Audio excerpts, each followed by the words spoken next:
사용 가치를 더 중점으로 보느냐, 소유 가치를 더 중점으로 보느냐에 따라서 선택의 결과가 달라져야 된다는 거예요.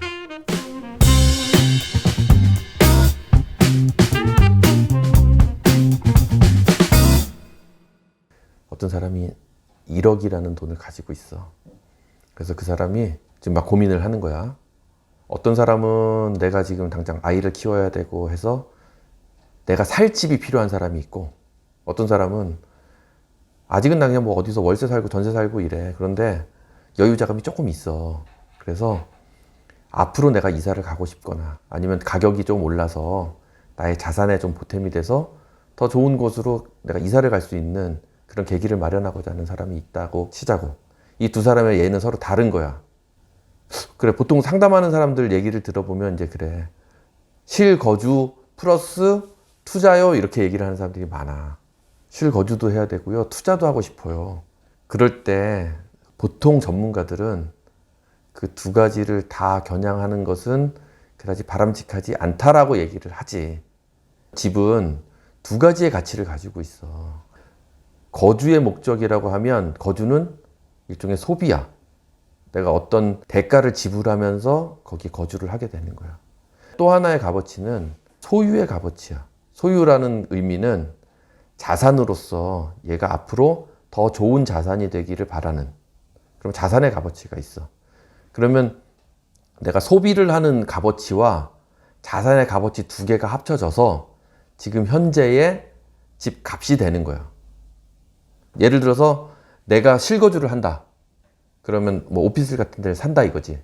그래, 1억이 있어. 그래서 2억짜리 오피스텔을 1억을 주고 1억을 대출을 해서 샀다. 그러면 그 오피스텔이 만약에 전세를 준다면 얼마 정도를 받을 수 있을까를 보통 보면 돼. 2억짜리 오피스텔이면 대략 전세가 1억 8천이나 1억 9천 정도 할 거야. 한 1,000만 원 정도밖에 차이가 없어. 나는 실제로 1억이라는 돈을 집어넣고 대출을 1억을 했단 말이지. 그런데 사용 가치는 전세가가 딱 사용 가치라고 보면 돼. 1억 8천 내지 1억 9천을 내가 사용하고 있는 거야. 그렇기 때문에 1억이라는 돈이 있음에도 불구하고 1억이 부족했잖아. 그 1억만큼을 이자를 내면서 그 이자 비용이 아까 부족했던 8천만 원, 9천만 원의 효과를 내는 거지. 그러면 이 집은 실제로는 소유 가치는 1,000만 원이고 사용 가치가 1억 9천이 되는 거야. 그러면 사용 가치가 큰 집이겠지. 근데 어떤 사람은 저기 진짜 썩다리 아파트 막 오래돼 가지고 2억인데 그냥 5천만 원짜리 전세라고 보자. 그럼 5천만 원짜리 전세를 내가 사용을 하면서 1억 5천만큼의 투자 가치가 있는 거겠지. 왜냐면 2억짜리 집이니까. 내가 실제로 빌린 돈은 1억이야. 그리고 1억이라는 생돈이 들어갔는데 실제로 사용 가치는 5천만 원밖에 안 썼어. 그러면 그 차이가 나는 5천만 원만큼은 투자를 한 데 포함이 되는 거야. 대출을 한 1억과 전세 금액에서 차이 나는 그 5천만 원만큼이 내가 보유를 한, 소유를 한 투자 가치에 포함이 된 거야. 그러면 그 차이가 어떻게 극명하게 나는 거냐면은 어떻게 보면 이거야. 사용 가치는 건물이라고 볼 수 있어. 건물이 얼마나 새 거고 얼마나 인테리어가 잘 돼 있고, 물론 뭐 교통이 좋고 이런 것까지도 포함이 되겠지만 그냥 겉으로 봤을 때 교통이 좋고 이런 것은 어떻게 보면 토지의 가치지, 그러니까 위치의 가치지 건물의 가치는 아니거든. 그러면 1억 9천짜리 건물의 가치와 1억 원의 땅의 가치를 가진 오피스텔이 있고 5천만 원의 건물의 가치와 1억 5천의 땅의 가치를 가진 빌라가 있다고 치자고. 그럼 이 두 개를 서로 비교를 하게 되는 거지. 뭐 몇 년이 될지 모르겠어. 5년이 될지 10년이 될지 20년이 될지. 그런 시간이 길게 지나서 그냥 장기 우상향 한다고 봤을 때 보유 가치가, 소유 가치가 2배가 됐을 때는 먼저 얘기했던 1억 9천의 사용 가치는 오히려 반감하게 돼 있어. 근데 그냥 유지됐다라고 가정하자고. 그러면 1억 9천의 사용 가치가 남아 있어.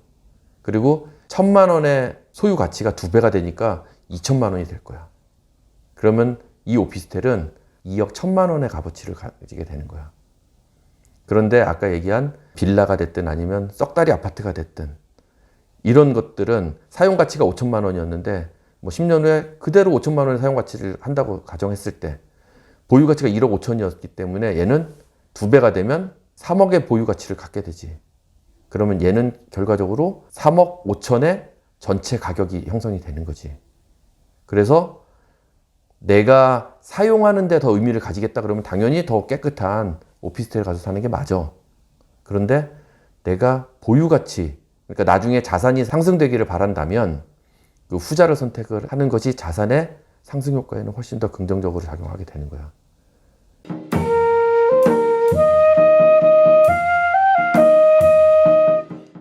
그래서 사람마다 제가 어느 동네를 사야 됩니까? 이렇게 막연하게 저 1억 원이 있는데 어떤 걸 가져야 됩니까? 라고 할 때 너무나 답이 달라지는 거야. 어떤 사람은 지금 아이를 키워야 되기 때문에 당장 내가 살기 좋은 곳, 이게 필요한 사람이 있는가 하면 어떤 사람은 순수 여유자금으로서 어떤 자산의 가치만을 보고 하는 사람도 있을 것이고, 또는 내가 살기도 살지만 몸이 고생하더라도 나중에 자산의 값어치가 더 상승되는 거를 바라는 사람이라면 이 두 사람의 경우는 서로 선택의 방법이 달라지겠지. 그러니까 일반적으로는 나는 뭐 실거주용 그러면서 뭐 투자용 이렇게 겸용으로 얘기하겠다고 했다는 그런 사람들은 사실 마음으로는 두 개를 다 쫓는다는 거야. 근데 그 두 개를 다 쫓기 위해서는 이 두 개 사이에서 선택하기가 굉장히 어렵겠지. 그래서 마음을 좀 더 정해서 조금 힘들더라도 나중에 미래 가치가 더 있는 것을 원한다. 또는 나는 지금 현재 사용 가치가 높은 것을 원한다에 따라서 정하는 것이 달라지기 때문에 사용 가치를 더 중점으로 보느냐, 소유 가치를 더 중점으로 보느냐에 따라서 선택의 결과가 달라져야 된다는 거야. 그런데 이거지. 대부분의 사람들은 사실 이런 거를 뭐 전문가한테 물어본다거나 자기가 판단하는 기준이 정말로 사용 가치만을 더 바라는 사람들이 몇이나 될까? 가질 때까지는 사용 가치에다가 가치를 두지만 이미 갖고 나면 사람들 그런다고 계약해 놓고서 잔금 치를 때까지도 얼마 올랐어요? 얼마 올랐어요? 부동산에 맨날 그거 물어보고 맨날 인터넷 뒤져봐. 근데 그렇게 변하지 않거든. 근데 그걸 쳐다본다는 이야기 자체는 뭐냐면 내 자산 가치가 오르기를 사실 더 바란다는 거야, 속으로는.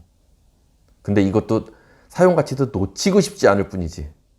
근데 그거를 과감히 사용 가치를 어느 정도 탈피하고 보유 가치에다가 값어치를 더 두는 사람이 나중에 승자가 될 확률이 높다는 거지.